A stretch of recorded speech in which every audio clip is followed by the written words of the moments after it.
Allah berfirman, innamal mu'minun, bahwasanya innama ini lil hasr.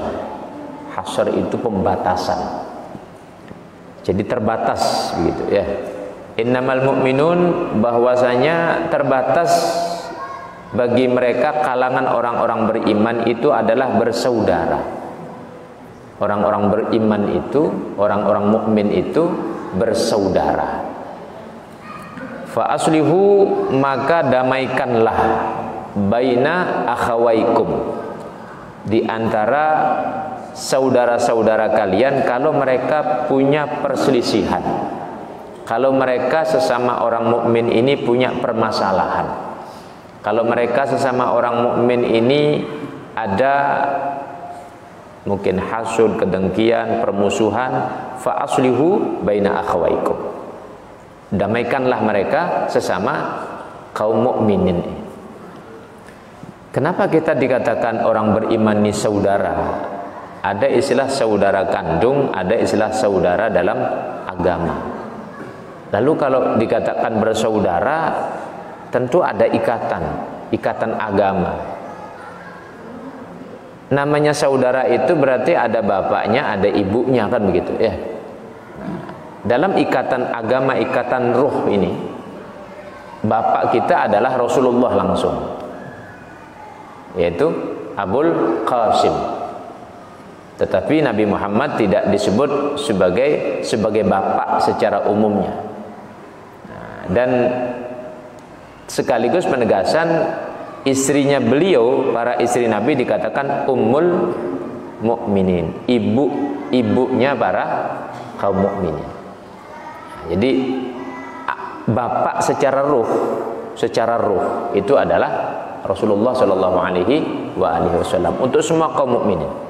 Dan ibu daripada semua kaum mukminin adalah istri-istri Nabi Muhammad Shallallahu Alaihi Wasallam. Maka tatkala Nabi Muhammad wafat, tidak ada satupun istrinya menikah lagi, karena tidak layak dinikahi. Istrinya Nabi dinikahi oleh kalangan sahabat atau murid atau umat. Kenapa? Statusnya mereka adalah ummul mukminin, ibu daripada kaum mukminin. Maka kalau demikian saya tegaskan, kita ini bersaudara dalam ikatan ruh, persaudaraan dalam ikatan ruh. Hanya saja banyak umat Islam tidak menyadari itu. Dalam jasmani kita ada saudara kandung, terasa kita bersaudara. Enggak, kalau ada masalah kemudian ditindas saudara kita, ada perasaan kita untuk membela dia, walaupun mungkin kita juga bermasalah dengan saudara kita, tapi karena ada perasaan ikatan darah. Nah, begitulah sebenarnya orang mukmin disifatkan oleh Allah bahwa innamal mu'minuna ikhwatun. Orang mukmin ini bersaudara. Nah, maka kalau demikian namanya bersaudara ini fa aslihu baina akhawaikum. Kalau ada masalah-masalah sesama saudara kita, damaikan mereka ya. Damaikan. Jangan malah dikompor-kompori. Jangan dipanas-panasi. Jangan malah disulut supaya tambah runcing, jangan ya. Karena tidak begitu karakter daripada orang-orang beriman. Ayat yang lain, wala ta'awanu 'alal itsmi wal 'udwan. Janganlah kalian itu ta'awun, ta'awana ya ta'awanu ta'awunan, saling tolong menolong. Janganlah kalian itu saling ta'awun 'alal itsmi, atas dosa, wal 'udwan dan permusuhan. Jangan saling tolong menolong kalau dalam urusan dosa. Ada orang mengatakan tutup itu masjid, tidak usah boleh ibadah. Dosa apa enggak itu? Dosa. Jangan ditolong itu, jangan didukung, jangan disupport seperti itu. Itu contohnya ta'awun 'alal itsm. Itu contohnya ya. Nah. Atau permusuhan. Sudah kita tahu bahwa saudara kita ini diadu, bahkan mungkin yang mengadu bukan orang beriman yang mengadu, tapi kita kadang tidak sadari ya. Dibenturkan, bahkan saudara kita ditindas, dizalimi terkadang, lalu kita dukung-dukung. Jangan. Allah katakan wala ta'awanu 'alal itsmi wal 'udwan. Kalau sudah jelas-jelas itu salah dan membawa pada permusuhan yang sengit, jangan saling ta'awun. Dan itu sifat daripada orang-orang beriman. Coba dirasakan betul, diresapi betul, ajaran agama itu seperti itu. Karena sampai di surga pun ikatan itu terus nantinya. Orang-orang di surga itu mereka saking nikmatnya merasakan hakikat kenikmatan di sana. Maka keadaan di dunia yang padahal tuh dia sudah melewati fase kematian, itu sakitnya bukan main. Kemudian di yaumul qiyamah, di mahsyar, itu sudah berapa fase dia lewati. Cuma nanti tatkala di surga dia akan ingat lagi suasana dia ngaji, suasana dia bersama-sama, suasana di saat dia saling berbagi, di saat dia membantu saudaranya, nanti akan diingat di sana. Maka dia akan sangat menyesal kalau dia sadari ada waktu yang terlewat, lalu waktu yang terlewat itu dia tidak gunakan untuk beribadah, untuk saling berbuat baik, untuk saling menasehati, untuk saling menolong. Itu yang paling disesali oleh ahli surga nanti. Itu yang paling disesali. Kenapa kok saya lewatkan waktunya, waktu itu untuk melakukan kebaikan? Kenapa kok saya tidak lakukan kebaikan? Nyeselnya bukan main. Seandainya dia dibalikkan lagi ke dunia, akan jadi orang yang taat bila perlu sudah tidak keluar rumah, sudah istiqomah ibadah, kemudian habis itu ibadah 5 waktu ke masjid, terus akan demikian, ibadah saja sudah. Kan ada masa seperti itu. Nah, sehingga sekarang kita mengingatkan, jadi agama mengajarkan kepada kita kalau dalam urusan yang tidak bagus, dalam urusan dosa, jangan saling ta'awun. Kalau sudah tahu itu adalah satu dosa, jangan saling tolong menolong. Wa an Anasin radhiyallahu anhu qala Rasulullah sallallahu alaihi wasallam la taqata'u wa la tadabaru wa la tabaghadu wa la tahasadu wa kunu ibadallah ikhwana wa la yahilu li muslim an yahjura akhahu fawqa thalathin, muttafaq alaih. Nabi mengatakan wala taqata'u, janganlah saling memutus hubungan. Wala tadabaru, jangan saling membelakangi. Ini artinya ego begitu ya. Wala tabaghadu, janganlah saling marah, saling emosi, saling meluapkan kemarahan. Wala tahasadu, janganlah saling mendengki. Wa kunu ibadallah ikhwana, jadilah hamba Allah itu yang bersaudara. Jadilah hamba Allah itu yang bersaudara. Wala yahilu lil muslim, dan tidak halal bagi orang Islam an yahjura akhahu, untuk menjauhi, untuk apa istilahnya, enggak ngomong purik, apa istilahnya lagi, puik ya musuhan walhasil. Tidak boleh menjauhi saudaranya fauqa thalathin, lebih dari 3 hari. Batas maksimal 3 hari. Kalau orang tidak ngomong 3 hari saja boleh, maksimal itu 3 hari saja. Lebih daripada itu sudah, itu akan mengalir dosa masing-masing. Nah, tinggal nanti siapa yang lebih dulu mau minta maaf. Kalau lebih dari 3 hari maka jangan diikuti kemauan syaitan itu. Jangan diikuti daripada bisikan-bisikan syaitan itu. Ya untuk apa juga kan begitu kita jengkel-jengkelan, kita benci-bencian. Toh juga nanti akan semakin nambah dosa dan dosa. Ya untuk apa juga?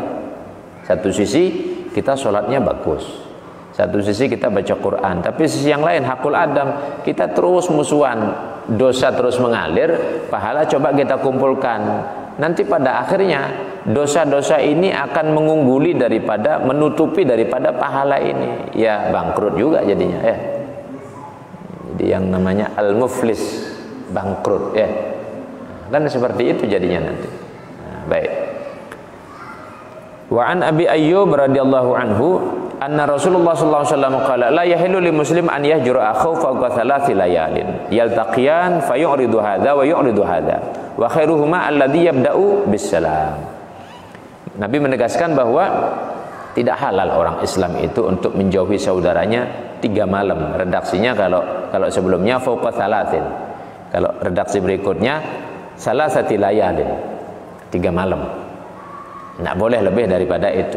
Yaltaqiyan, dia berjumpa, dua-dua itu berjumpa. Fayu'ridu hadza wa yu'ridu hadza. Satunya berpaling, nanti ketemu satunya berpaling lagi. Nah, wa khairuhuma, dan yang terbaik dari keduanya kalau memang pernah terjadi itu, alladzi yabda'u bisalam. Siapa yang duluan negur, siapa yang duluan mengucapkan salam, siapa yang duluan menyunggingkan lisannya, bibirnya ini untuk senyum, itu yang lebih utama, ya. Itu yang lebih utama. Memang tadi saya memandikan jenazah, saya mau berangkat sini tadi memandikan jenazah itu. Saya membayangkan itu, ya. Jadi merinding, lemes badan itu. Lemes badan. Kalau saya bayangkan kalau kita posisinya seperti itu, jadi sudah kaku, tidak bisa ngapa-ngapain sudah, ya. Kaku betul itu. Saya terbayang terus sampai saya nyetir tadi, saya terbayang terus itu. Jadi bagaimana kalau sudah kita pada posisi itu? Apalah yang mau dibanggakan gitu, ya. Tidak bisa ngapa-ngapain, sudah kaku badan ini. Mau ngapain lagi kan gitu. Saya bayangkan terus sampai tadi saya agak lambat juga jalan, sampai mikir lagi bagaimana kalau nantinya kita seperti itu. Jadi benar-benar menjadi pelajaran itu, ya. Menjadi pelajaran. Nah, kalau sudah nyatanya nanti seperti itu keadaannya, apa yang mau dibanggakan? Lalu misalnya kita rupanya masih bermusuhan, itu dosa ngalir terus jadinya kan begitu, ya. Itu dosa mengalir terus. Pahala sudah tertutup. Ketika kita meninggal tertutup sudah pahala. Cuman saya juga tadi ada satu hal yang membuat saya terngiang. Orang lagi mandikan jenazah, ada orang juga tertawa-tertawa dia di samping itu. Ada juga orang tertawa-tertawa, ya. Saya berpikir memang kalau hati itu sudah kadung keras, kematian itu tidak bisa mengingatkan seseorang. Jadi seperti hewan kurban itu, ya. Hewan kurban itu, ini dikumpuli hewan kurban, satunya sudah disembelih, dia di sebelahnya, kadang masih berkelahi, tanduk-tandukan begitu, ya. Kadang dikasih makan masih enak dia makan, gitu. Padahal sampingnya temennya sudah disembelih, sebentar lagi dia disembelih, tapi dia tidak sadar itu, ya. Gambarannya seperti itu. Jadi ada juga orang tertawa-tertawa gitu, ya. Padahal orang lagi dimandikan, mau dikain kafani, ada juga orang tertawa-tertawa, ya. Tidak sadar kalau sebentar lagi dia juga diambil sama Allah. Tidak sadar, ya. Nah, maka perlu mengingat akan hal tersebut. Sehingga Nabi menyatakan, "Udzkuru hadimal ladzat." Ingatlah kalian, sebutlah, banyak-banyaklah kalian mengingat daripada pemutus kelezatan. Apa pemutus kelezatan itu? Adalah al-maut, kematian. Itulah pemutus daripada kelezatan. Ya, semua kelezatan apa? Ya semua nikmat dunia ini. Ya termasuk makanan, minuman, pasangan, kemudian ya semua yang kita anggap nikmat walaupun sesaat.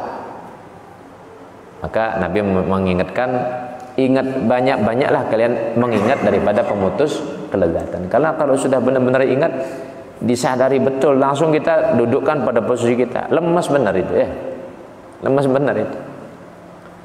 Wa an Abi Hurairah radhiyallahu anhu qala Rasulullah sallallahu alaihi wasallam tu'radul a'malu fi kulli itsnain wa khamisin fa yaghfirullahu li kulli imri'in la yusyriku billahi syai'an illa imra'an kanat bainahu wa baina akhi syahna fa yaqulu utruku hadzain hatta yastaliha.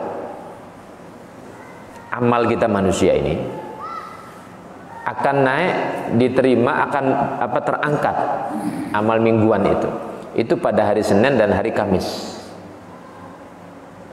Tadi hari Kamis tadi, sekarang hari apa? Senin sekarang, sekarang hari Senin. Jadi dari kemarin maghrib terangkat, itu amal.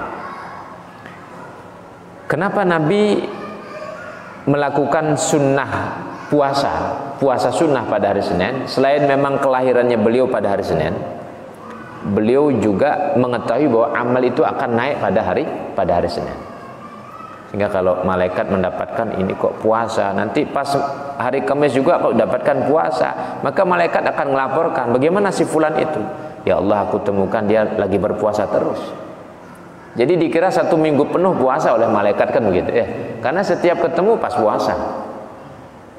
Itu keistimewaan puasa Senin Kamis.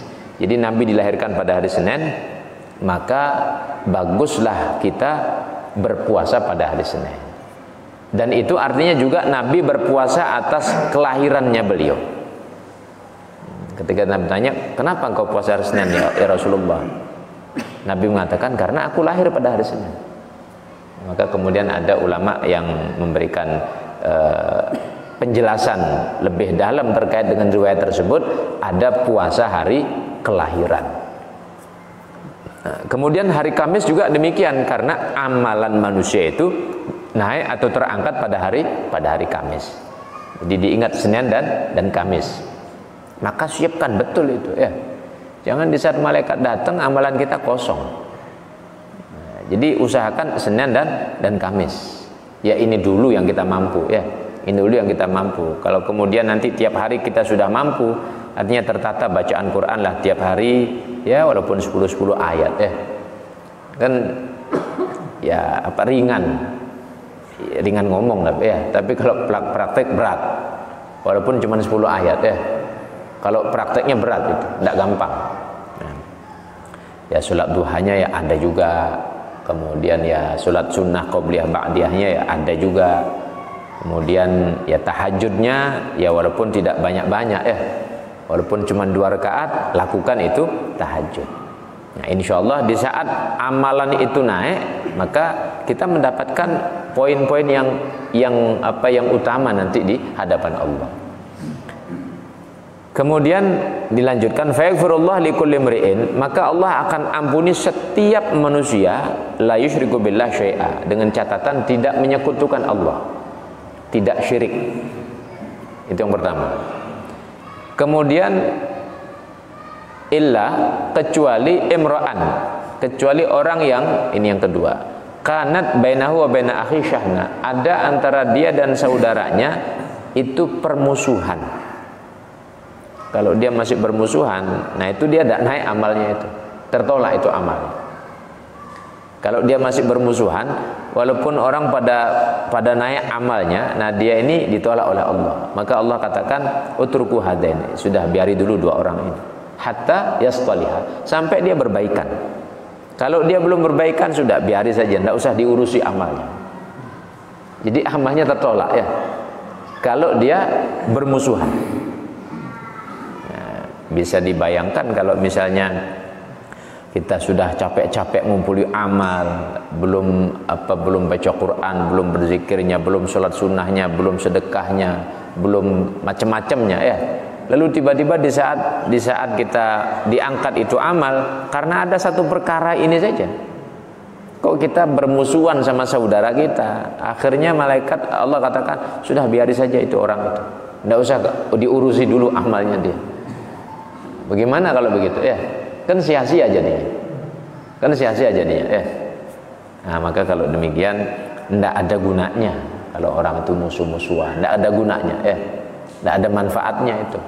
Ngabis-ngabisi umur dan menghabiskan daripada pahala-pahala. Maka tidak ada gunanya ya. Nah, baik. Wa an Jabir radhiyallahu anhu qala sami'tu Rasulullah sallallahu alaihi wasallam yaqulu inna syaitan, sesungguhnya syaitan qad ya'isa, sungguh benar-benar telah berputus asa, anil an ya'budahul musallun, untuk disembah oleh manusia fi jaziratil Arab, di jazirah Arab sana. Tentu di seluruh dunia ini setan itu sudah berputus asa untuk dia disembah. Memang bujukannya, ayo sembah aku, jangan sembah Allah. Terus bujukannya begitu. Walakin, tetapi fit tahrishi bainahum, yang masih ada peluang besar itu adalah tahrish. Tahrish di sini adalah al-ifsad. Itu merusak hubungan sesama manusia. Kita lihat seluruh dunia ini negara mana yang yang benar-benar tenang sekarang ini? Kalau dalam kekuasaan pemerintahan mana yang mereka tidak ada 2 kubu minimal itu ya. Nah, jadi pro dan kontra. Yang memang niatnya buruk pasti niat menjegal bagaimana supaya kedudukan ini jatuh. Coba lihat negara mana yang tidak begitu sekarang. Ya kita bukan bicara yang negara-negara mayoritas tidak beriman. Ya negara-negara yang banyak kaum muslimin di sana. Coba negara mana coba? Nggak ada ya. Nyaris seluruh dunia. Nyaris seluruh dunia. Itulah peluang syaitan, memang caranya begitu. Jadi al-ifsad, dirusak hubungan itu. Kemudian wa taghyiru qulubihim, dan dipengaruhi hatinya supaya mereka tidak saling mengasihi satu yang lain. Itu caranya syaitan itu ya. Kemudian yang terakhir wa taqatu'uhum, dan mereka berusaha memutuskan ikatan-ikatan hubungan silaturahim antar mereka.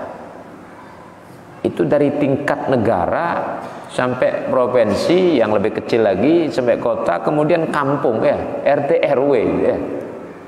Itu semua setan itu punya pasukan masing, punya tingkatan-tingkatan pasukan itu. Kalau kelasnya kiai ya setannya kelas kiai juga.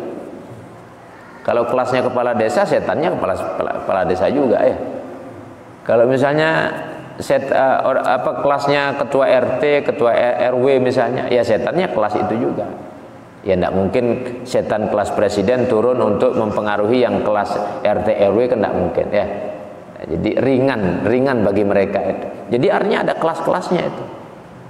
Dan misi mereka bagaimana supaya umat ini, supaya manusia ini celaka. Itu misi mereka. Maka setiap detik dia berdakwah supaya mencelakakan manusia. Itu misinya setan. Misinya setan seperti itu ya. Bagaimanapun caranya itu. Dan kita harus pahami itu. Ada mereka orang-orang yang memang karena jauh dari agama, maksudnya tidak mau belajar agama, akhirnya gampang terbawa itu. Tapi mereka kalau masih mau belajar, masih mau mendengarkan nasihat, masih mau menggali ilmu agama, insya Allah, jadi mereka akan terbentengi di sana.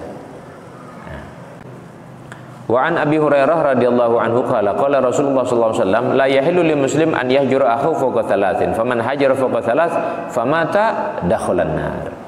Tidak halal bagi orang muslim menjauhi saudaranya lebih daripada 3 hari. Barang siapa yang melakukan hal tersebut lalu meninggal dunia, dakhalan nar, masuk neraka dia. Masuk neraka dia ya. Walaupun nanti ya kalau masih ada iman di dalam hati, insya Allah ya tetap masuk surga. Cuman tetap prosesnya neraka dulu, dicuci dulu kan begitu ya. Karena itu dosa, dan itu menjadi kerak-kerak hitam, tidak layak untuk langsung masuk ke surga. Sedangkan surga itu kelasnya berlian semua, bersih, jernih, berlian semua kelasnya itu. Maka kalau belum kelas berlian tidak dimasukkan oleh Allah ke dalam surga, kecuali bagaimana? Dicuci dulu di neraka. Dicuci dulu di neraka ya. Jadi sampai benar-benar gosong, nanti baru dibawa ke Telaga Kautsar, dimandikan di sana, bersihlah, baru masuk surga dia. Cuman jangan dibayangin, walaupun di neraka 5 hari seminggu, ya tidak usah 5 hari, 1 hari itu sudah tidak karu-karuan sudah ya. Ngeri neraka itu. Nabi meriwayatkan bahwa ada orang di neraka itu, mereka dikasih bara api neraka ditaruh di telapak kakinya, meleleh ini, utaknya meleleh. Dia merasakan paling beratnya siksaan adalah dia itu. Padahal Nabi mengatakan sebenarnya itu paling ringannya siksaan di dalam neraka itu. Tapi dia sudah merasa paling berat itu. Padahal kata Nabi itu paling ringannya siksaan orang-orang yang menjadi penduduk neraka. Paling ringannya siksaan itu. Coba bisa dibayangkan deh. Taruh bara di sini, hancur kepalanya, otaknya meleleh semua ya. Itu paling ringan daripada siksaan neraka. Dan kalau 1 detik saja begitu meleleh langsung, bagaimana kalau 1 menit? Bagaimana kalau 1 hari? Bagaimana kalau seminggu? Bagaimana kalau sebulan? Dan itu tidak mati-mati di sana, tidak akan mati.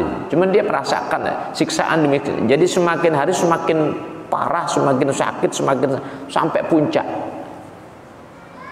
Dan tatkala ini hancur lebur, maka kata Allah dan Al-Quran, badalna juludan ghairah, aku ganti lagi kulit yang lain untuk dibakar lagi itu. dan mereka berteriak-teriak. Wahum yastarikhuna fiha, mereka berteriak-teriak di dalam neraka itu. Rabbana akhrijna na'mal sholihan ghairal ladzi kunna na'mal. Ya Allah, keluarkan kami dari sini, kami mau hidup lagi, kami mau beramal. Kami akan mengganti dulu waktu-waktu yang kami gunakan maksiat, kami ganti ya Allah. Dia akan teriak-teriak seperti itu, ghairal ladzi kunna na'mal. Dan terus, cuman Allah sudah tidak peduli sudah. Kalaupun dibalikkan nanti balik lagi dia bermaksiat, kan begitu ya.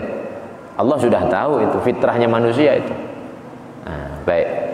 Maka berat, ringan-ringannya orang yang dia 3 hari tidak ngomong, musuh-musuhan, kalau mati saat itu ya sudah masuk neraka dulu lah. Masuk neraka dulu kan gitu ya. Nauzubillah min dzalik.